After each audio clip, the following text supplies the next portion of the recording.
I met a gypsy. So when you were racing James, like, what was that experience like? Because I can imagine that was probably real annoying. Demoralizing for sure. Yeah, I get that vibe. I mean, you weren't beating him, right? Unless he cracked. And I'll be honest, I would just try to hit him. Like, I knew that was the only way I could beat him. The dude probably hated me. I'll be honest, at first. As it went, I wasn't that. I'm talking mainly his first year in because he had a lot of hype. Yeah, and I was that guy. Like, dude, I would hit him every chance I got. I'll be honest. I love that. Yeah. But racing him, I remember Glenn Helen, he rode the 4-stroke at 04. After he won. I think he already wrapped 03? Oh, it would have been 04. 04, it was 04, yeah. He already wrapped the title up, so I think he's like, let me ride the 4-stroke Glenn Helen. And Mitch gave him a customer setup, like you call in to get an engine done. Okay, here it is. Nothing close to what we had. No way. That dude beat me by 58 seconds because I got in the second moto. I got second in that moto. He almost beat me by a minute. Bro. On a bike that was probably, not that great. That's fucked up. And just think if he was on, say, Mitch's bike at the time, I mean, pretty unreal. What he would do on a 125, I mean, it was unreal. No one else will ever do nothing like that. As much as it sucks, like, to be in that era and like race with that dude. Yeah, it sucked. Like, that's a crazy time to be involved in Supercross, though. Yeah, and even my first year 450, we had James, Ricky, and Chad. Right, those three, pretty hard to beat. I got fourth in the series. It was fourth place guy. Got 2 podiums that year, but man, to get on the box with those three, how good they were and how consistent they were, and that was a tough era. Yeah, and it's like just trying to be a quarterback when Tom Brady's playing football. Mm-hmm. It's like, you're a fucking great quarterback, but there's Tom Brady. Yeah, and it's just that there's just some freak component that some people have, and it's just I'd say Jet has it. There's one every, maybe 2 every 15 years. That come along that are special. Mm. And what was the personality like in that? Because I feel like James is the young James, like that real early James, he was so kind of like outside of the box. And I feel like over his career, he just kind of got more reclusive and more like just away and over. Because I hung with that dude, little one, like when I was at PC, he was a Cowie, and dude, he was cool. Yeah. And then he I would agree with you, like less social, kind of closed off. Yeah. I'm not sure why that would be, but yeah, he was pretty, his 125 day at Supercross, he'd put on a show, right? Yeah.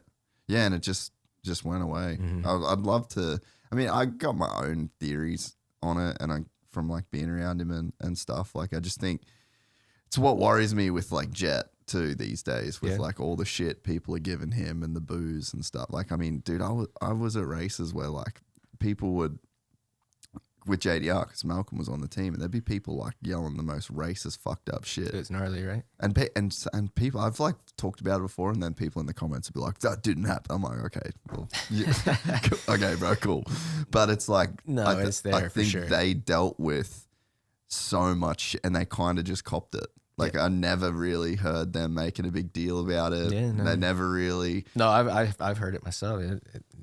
Quite often. Yeah. So I think you have the media pressure, you have a black dude dealing with a bunch of racism in like a super white sport, and you just go like, fuck this. Like, I'm going to fly private to the races, I'm going to go and win, and then I'm out here. I'm going to dip, But he's kind of come back around now. Yeah. It seems like, Yeah, which I think is cool. Like, it kind of had to happen. Yeah. Can you imagine like being that guy that did what he did for the sport, and then when you retire, you never come back. No one knows. Yeah, like, that's odd. That'd be odd. And it'd be like a waste, and like it's like if a chick just breaks up with you and never talks to you again, and you'd be like, what the fuck did I do? You know what I mean? Yeah. But that to be around that early on, and just to like the 04, the 03 or 02 Budds Creek ride, and like to be in that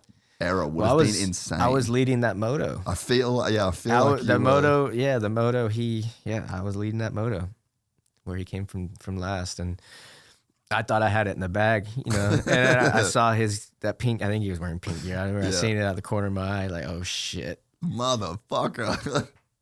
Yeah. Who took him out on the start? It was a Yamaha Troy guy, I'm pretty sure. It might have been me. I don't know. Maybe.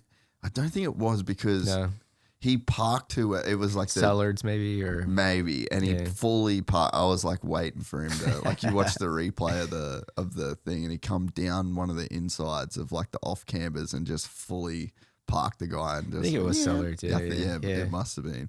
But like to do that on that race when everyone's on 4 strokes, Budds Creek is probably the most. And that track's not easy to pass on either. It's not. He was making 2 or 3 passes at a time. Per corner. Oh, it would have been so frustrating. Yep.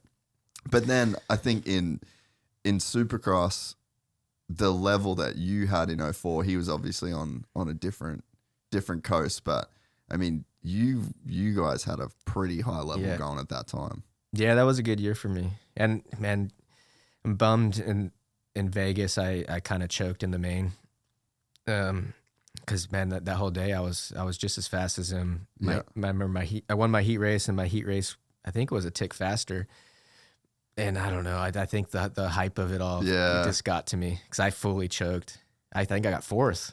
I think Ramsey, Roncada gave him a run. It was James, Ron, Ramsey, and then I got 4th, which all day I was better than, But anyway, that was one that gets to me, where I got in my own head and fully choked. Yeah, I'd say. But I mean, how much pressure would you feel internally to know that you could potentially beat this dude? And it was everybody around me, because nobody beats James, right?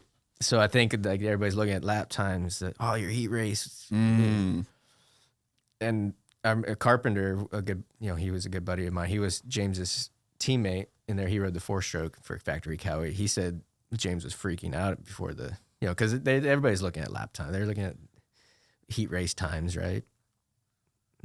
And then his IT. And I choked. That was a crazy race though, Roncada. What a nut. Oh, dude, Roncada was unreal when he wanted to be the... He would trip me out. What's up with that? Because we were teammates that year, so I got to... And we rode West Coast together, so there was plenty of races he gave me a run. Yeah. Especially like... The only reason I beat him was because of my fitness. That dude would be up in the lounge, in between the heat and the main, eating cheese dogs, Dr. Pepper, and some Doritos. That was his. So he was just special, like a freak talent that just didn't apply in the way that he could have. You think? Yeah, and maybe he was one of those guys. If he did go all in, he wouldn't have been as good. I don't. I've seen guys like that, right? Like, yeah, that Kenny's kind of like that in a sense. Say, if only they would do X, Y, and Z, they would be a champion. Say, has so much talent, but you have them do X, Y, and Z. Sometimes it doesn't translate, right? I don't know. Yeah, well, I think so. Like Kenny's a good example of that. It's like there's a percentage of fun and work ratio that he has to have.